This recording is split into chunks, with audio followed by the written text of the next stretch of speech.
राहुरी तालुक्यातील मौजे सातरळ येथील गट नंबर 379 मधील 0.29 हेक्टर जमिनीवर रयत शिक्षण संस्थेचे पदाधिकारी अरुण कडू यांनी संस्थेच्या माध्यमातून केलेले अतिक्रमण तातडीने काढून जागा बौद्ध विहार उभारणीसाठी मोकळी करून द्यावी, यासाठी आज बौद्ध समाजाच्या वतीने जिल्हाधिकाऱ्यांना निवेदन देण्यात आले।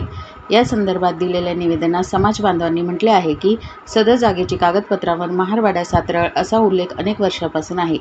सदरचे क्षेत्र हे समाजासाठी आरक्षित करण्याचा निर्णय ही तत्कालीन जिल्हाधिकाऱ्यांनी कागदोपत्री दिलेला असतानाही मागील काही वर्षात समाजाला विश्वासात न घेता या जागेवर रयत शिक्षण संस्थेने विनापरवाना संस्थेची इमारत, सायकल स्टँड आणि सभागृह उभारून या जागेवर बेकायदेशीर ताबा मिळवला आहे।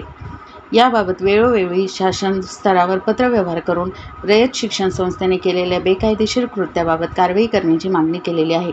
मात्र राजकीय दबावातून संस्थेने अद्यापही समाजाच्या जागेवरून ताबा सोडलेला नाही।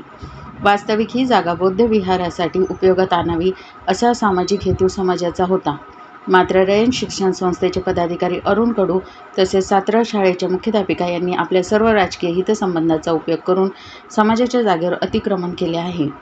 सदर अतिक्रमण काढण्याबाबत संबंधितांना तातडीने सूचना द्याव्यात व ही जागा बौद्ध विहाराच्या उभारणीसाठी मोकळी करून द्यावी, अन्यथा दिनांक 7 जून 2024 रोजी जिल्हाधिकारी कार्यालयावर मोर्चा काढण्याचा इशारा भाऊसाहेब पगारे, राजन भाऊ ब्राह्मणे, अनिल पडघलमल, रमेश पडघलमल, सदू मुकदम, पूजा सोनवणे, भाऊसाहेब पडघलमल, सुहास ब्राह्मणे यांनी निवेदनाद्वारे दिला आहे।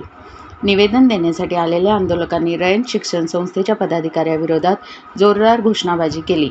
निवेदन देण्यासाठी बौद्ध समाजातील कार्यकर्ते पदाधिकारी मोठ्या संख्येने उपस्थित होते। मी भाऊसाहेब पगारे,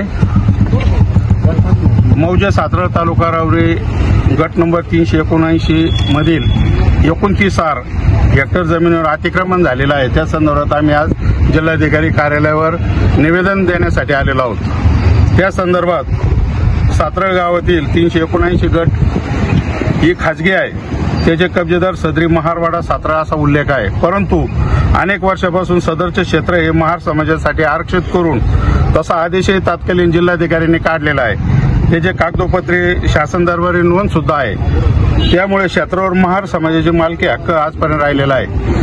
मात्र मागील काही वर्षात समाजाला विश्वासात न घेता त्या ठिकाणी रयत शिक्षण संस्थेने इमारत बांधून सायकल स्टँड व एक सभागृह उभारलेलं आहे। त्या संदर्भात आज जे बेकायदेशीर जे त्यांनी अतिक्रमण केलेलं आहे ते काढावं, यासाठी आम्ही आज समाजाच्या वतीने सर्व समाज बांधवांना घेऊन आज या ठिकाणी निवेदन देण्यासाठी आलेलो आहे। या निवेदनावर यांनी 8 दिवसात जर तात्काळ कारवाई नाही केली तर 7 तारखेला जिल्ह्याचे सर्व समाजाचे कार्यकर्ते घेऊन या जिल्हाधिकाऱ्यांकडे भव्य दिव्य मोर्चा काढणार आहे। सातरळ गावची गट नंबर 379 याचं क्षेत्र 29 हे बऱ्याच दिवसापासून रयत शिक्षण संस्थेने त्याच्यावर कब्जा केलेला आहे आणि आम्ही त्याच्यासाठी खूप प्रयत्न केले, ते आम्हाला काही त्याच्यावर ताबा देत नाही। आता आम्ही त्याच्यासाठी एक निवेदन दिलंय की आम्हाला 8 दिवसात जर याच्यावर कारवाई नाही झाली तर 7 तारखेला आम्ही याच्यावर जिल्हाधिकारी कार्यालयावर भव्य दिव्य मोर्चा काढू। 30 गुंठे जमीन काबीज केलेली आहे, त्याच्यासाठी आम्ही लढा करून राहिलो। बऱ्याच वर्षापासून मी 82 वर्षाचा म्हातारा आहे, तेव्हापासून हे सगळं मोकळं होतं। आता रयतने आमच्यावर मोठा अत्याचार केलेला आहे आणि त्याच्यात गावच्या लोकांनी आम्हाला त्रास दिलेला आहे। त्याच्यामुळं आम्हाला आमची जी जमीन आहे आमची महारवाड्याकडे आलेली तेवढी आम्हाला त्यांनी द्यावा, एवढीच आमची इच्छा आहे।